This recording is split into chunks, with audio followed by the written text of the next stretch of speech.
रहस्यमयी हवेली का राज। शहर से कई किलोमीटर दूर घने जंगलों और ऊंचे ऊंचे पेड़ों के बीच एक पुरानी हवेली खड़ी थी। हवेली इतनी विशाल थी कि उसकी टूटी हुई दीवारें और ऊंचे गुंबद दूर से ही नजर आ जाते। गांव वाले कहते थे कि वहां अजीब घटनाएं होती हैं। रात के सन्नाटे में चीखने की आवाजें, खिड़कियों से दिखती रहस्यमयी परछाइयां और अपने आप बजने वाली घंटियां। किसी में इतनी हिम्मत नहीं थी कि वो सूरज ढलने के बाद हवेली के आसपास भी जाए। लोग बच्चों को डराने के लिए कहते, अगर शरारत करोगे तो हवेली का भूत पकड़ ले जाएगा। राहुल 20 साल का एक जिज्ञासु लड़का था। उसे बचपन से ही रहस्यमयी कहानियों में दिलचस्पी थी। जब भी कोई हवेली की डरावनी बात करता, उसके अंदर रोमांच भर जाता। उसके दोस्त चेतन, पायल और समीर अक्सर उसे समझाते, पागल मत बन, वहां कोई जाता नहीं, जो गया वो लौट कर नहीं आया। लेकिन राहुल का मन मानने वाला कहाँ था।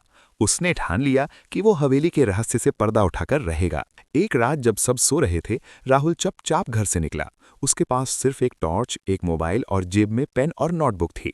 अंधेरी रात में झिंगुरों की आवाज और पेड़ों से आती ठंडी हवा उसे और भी बेचैन कर रही थी। जंगल का रास्ता लंबा था।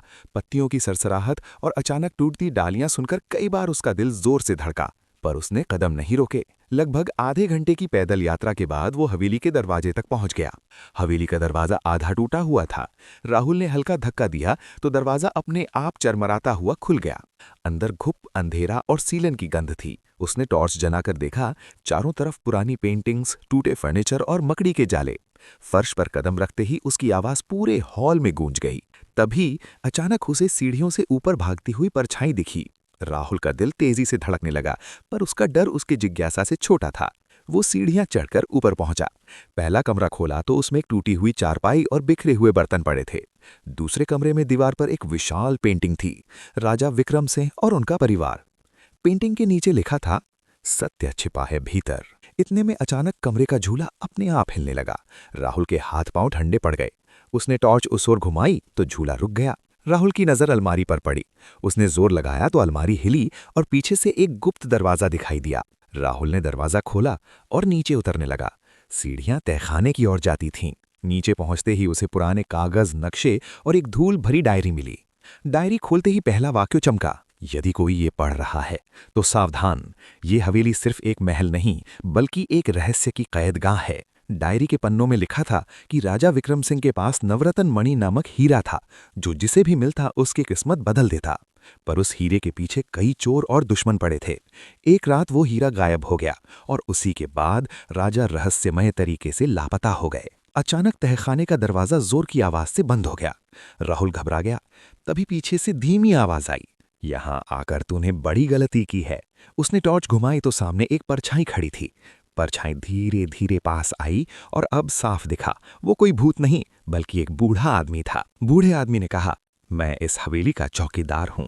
सालों पहले राजा ने यहाँ हीरे को छिपाया था। चोरों ने हमला किया। राजा ने बचाने की कोशिश की, पर वे खुद इसी तहखाने में कैद हो गए।